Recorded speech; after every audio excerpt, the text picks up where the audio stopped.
272페이지부터 보시면요. 자, 우선 오늘은 어떤 거부터 볼 거냐면은, 자, 우리 명제에, 자, 모든이 들어가는 명제, 그 다음에 어떤이 들어가는 명제에 대해서 조금 확인해 볼 건데, 자, 예를 들어서 이런 명제가 있어요. 자, 모든 정수는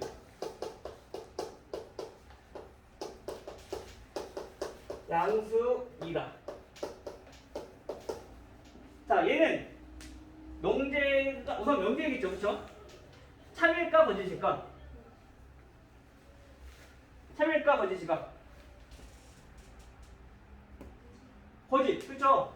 정수는 우리가 양의 정수, 음의 정수, 0이 있을 건데 인정함, 그렇지? 근데 우리가 양의 정수는 맞아. 하지만 0이랑 즉 반례를 찾아보면은 얘네는 0이나 마이너스 1, 마이너스 2 음의 정수들은 양수가 아니기 때문에 얘는 틀리단 말이야. 그쵸? 자, 그러면 얘네의 부정은 어떻게 될까? 한번 살펴보면요.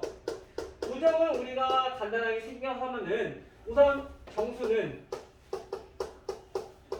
부정이니까 양수가 아니다라는 걸 우리가 알 수 있어요. 자, 근데 자, 요게 지금 거짓인 이유가 얘를 만족하지 않는, 즉 반대되는 얘가 있기 때문에 거짓인데, 그러면 부정은 어떻게 되냐면은 이 모든의 부정이 다시 말하면 얘네는 어떤이라는 얘기인 거야. 즉 모든은 우리가 알고 있는 수들 전부 다 만족해야 돼. 하나라도 빠지면 안 돼. 즉 우리가 진리집합을 따졌을 때 P라는 집합이 전체 집합이 되어야지 얘네들은 참이라는 얘기인 거야. 전부 다 만족해야지. 근데 어떤이라고 붙은 이 명제는 즉 이 P가 진리집합 P가 공집합만 아니면 돼. 즉 하나라도 만족하는 게 있으면 얘네는 참이라는 얘기인 거죠. 그래서 우리가 모든의 부정, 즉 반대는 어떤이라고 생각하시면 되고요. 어떤의 부정은 모든이라는 얘기인 거야. 오케이? 알겠어요? 그다음 요거는 만약에 이해하기 좀 어려울 수 있어. 그러니까 얘네는 그냥 무조건 그냥 두 가지밖에 없으니까 얘네는 무조건 반대다라고 생각하고 그냥 머릿속에 기억해 두시면 조금 더 빠를 거예요. 알겠죠? 자, 그러면 모든 정수는 양수이다. 요거의 반례가 이해되고 어떤 정수는 양수가 아니다 라고 하면은 얘네의 참거짓은 어떻게 될까? 어떤 정수는 양수가 아니다. 채원아, 얘는 참이에요, 거짓이에요? 그치, 참이죠, 얘는. 왜냐면 어떤이 붙어버리면 우리가 하나라도 만족하는 게 있으면 돼. 근데 어떤 정수래? 그러면 뭐 양의 정수도 되고 0도 되고 음의 정수도 될 건데 그 중에 하나는 양수가 아니다 라고 했으니까 0을 예로 들어보면 맞잖아, 그쵸? 양수 아닌 거예요.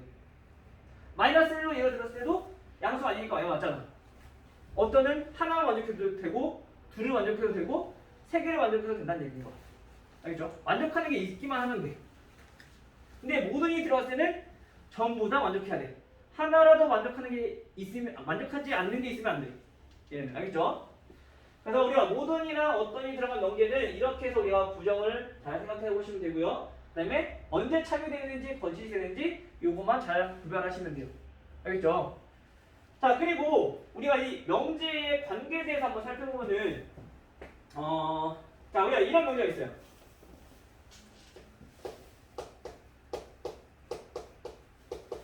자, 고등학생은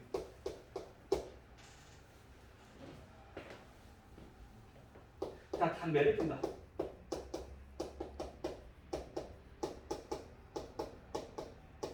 자, 이런 명제가 예를 들어 명제가 있다고 합시다.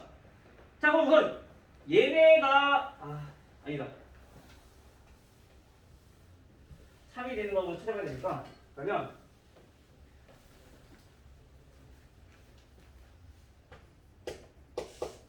자, 고등학생은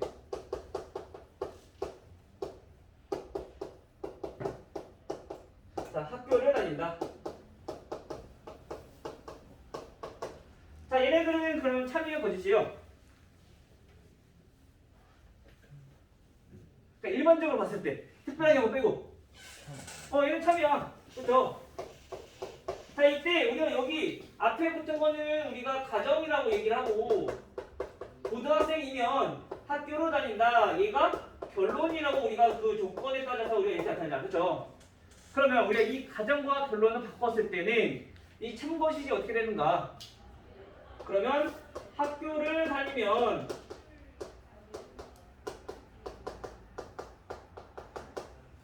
고등학생이다.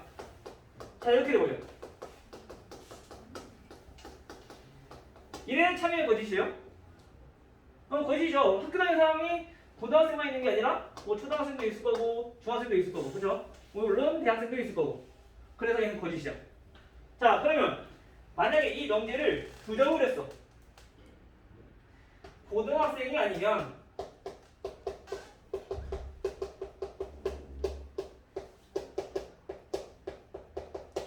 학교를 다니지 않는다.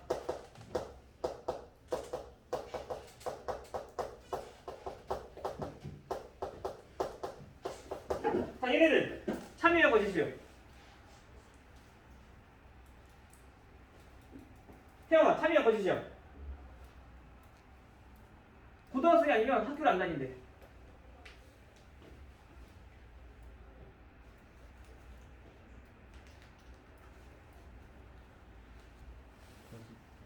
그게 거짓이죠.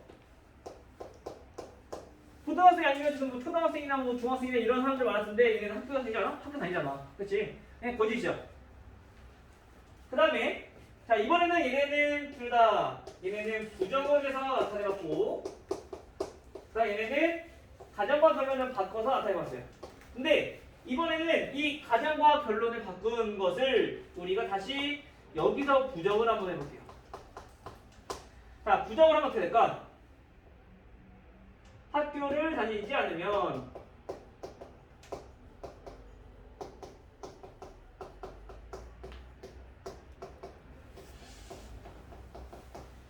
고등학생이 아니다.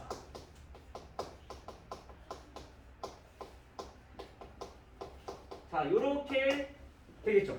그 얘는 참여했다고 거짓일까? 거짓이에요? 학교를 다니지 않으면 고등학생이 아니다. 서진아, 이게 너무 그렇게 인사할 필요 없어. 고등학생이 아니면 학교를 안 다니는데 참여의 거짓이에요.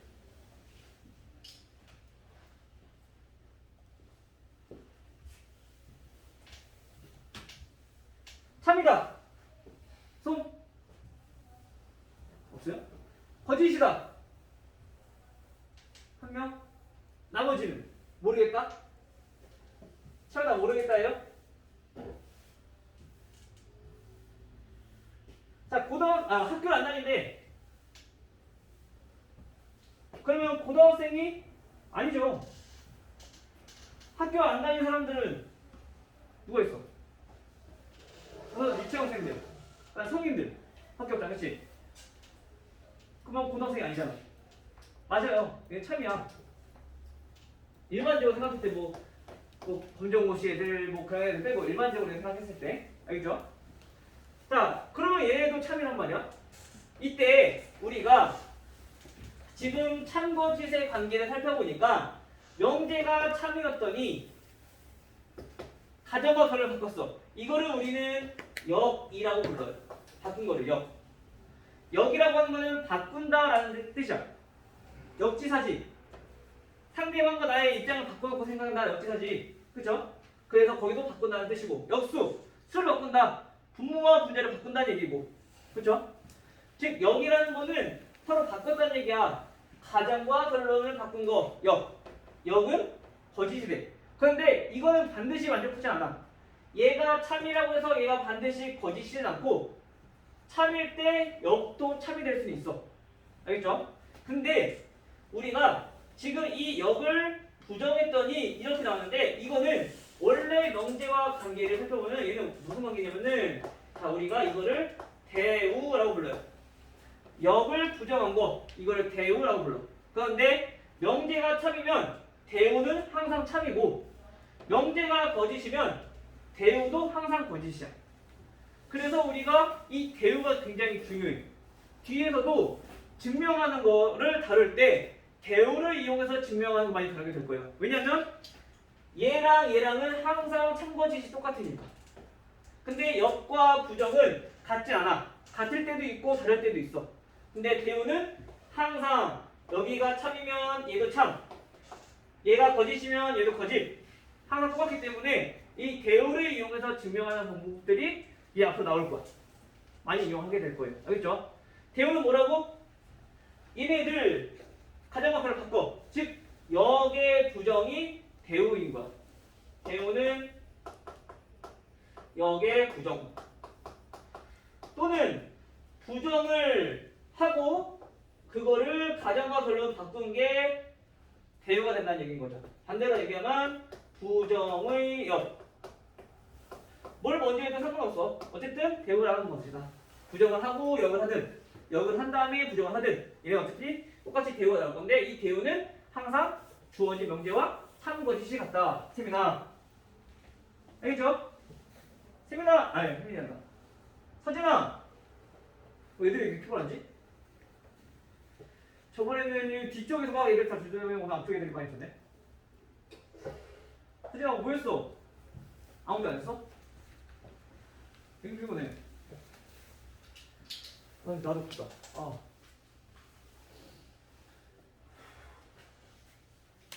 됐나요? 그다음 우리가 배운 대우가 굉장히 중요하니까 대우로 만들 수 있는 거 명제. 대우 만드는 거는 꼭 연습해 두셔야 돼요. 되게 많이 나오니까 알겠죠?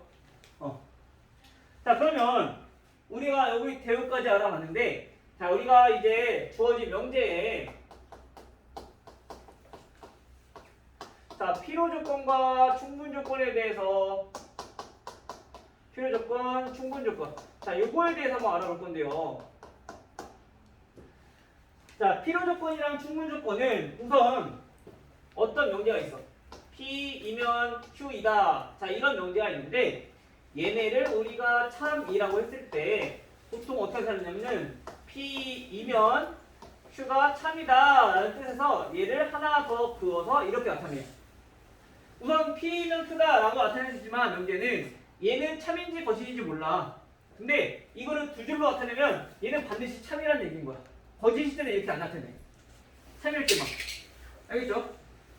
자 그러면 이때 우리가 이 P 주체가 되는 이 P를 입장으로 봤을 때 이 P는 Q가 되기 위한 어떤 조건이냐? 얘는 충분 조건이라는 얘기예요. 그러면 반대로 우리가 이 Q 입장에서 봤을 때 Q는 어떻게 되냐? Q는 P이기 위한 얘네는 필요 조건이다. 즉 다시 말하면 P는 Q가 되기 위해서는 충분한 조건이고 Q는 P가 되기 위해서는 반드시 필요한 조건이라는 얘기야. 근데 이게 굉장히 애들이 많이 헷갈려해. 그래서 얘네는 우선 이 주체를 먼저 주어를 잘 보시고요. 얘가 충분 조건이다 라고 하면은 충분 조건은 충분하니까 얘한테 줄 수 있는 거. 그래서 화살표는 이쪽 방향. 충분하니까 준다. 그럼 필요 조건은 필요하니까 Q 입장에서 필요하니까 얘는 받는다는 얘기야. 그래서 항상 충분할 때는 준다 라고 생각하고 필요할 때는 받는다 라고 생각하면 돼. 필요하니까 받는 거, 충분하니까 주는 거. 그럼 화살표가 조금 덜 헷갈릴 거야. 알겠어요? 충분하면 어떻게 한다고? 나한테 충분해. 멈춰. 네가 주는 거야. 필요해. 필요하게 꼭 받아야 되겠지. 필요하면 주면 안 되잖아. 그치? 그래서 필요하니까 받는다 라고 생각하시면 돼요. 근데 우리가 P이면 Q랑 Q이면 P랑 이 조건도 만약에 만족해. 그러면 이거랑 둘 다 만족한다 라고 하는 것은 우리가 이렇게 화살표로 나타낼 수 있는데 이때 얘네를 우리는 필요 충분 조건이라고 얘기해요. 자 이때 충분 조건, 필요 조건, 필요 충분 조건 이 조건들에 대해서 우리가 진리지표가 나타내 보면 얘네는 P는 Q이기 위한 충분 조건이니까 화살표 방향대로 얘는 포함 관계가 성립한다. 알겠죠? 마찬가지 Q는 P이기 위한 필요 조건이니까 이렇게 포함된다. Q 쪽으로 받아야 되니까. 됐죠? 필요 충분 조건은 P가 Q이기 위한 충분 조건이고 또 P가 Q이기 위한 필요 조건이기 때문에 이거 두 개를 만족하는 거. 즉 P랑 Q랑 같은 집합이다라는 얘기인 거죠. 알겠어요? 그래서 이 조건은 잘 알아두시고요. 충분 조건, 필요 조건 요거는 아까도 얘기했듯이 충분하니까 주고 필요하니까 받는다라고 생각하면은 우리가 조금 더 편할 거야. 그 다음에 거기서 우리가 집합 포함하기까지 알아두시면 참고지에서 판단하기가 조금 더 쉬워지겠죠. 알겠죠? 됐나요? 애들이 많이 읽어네.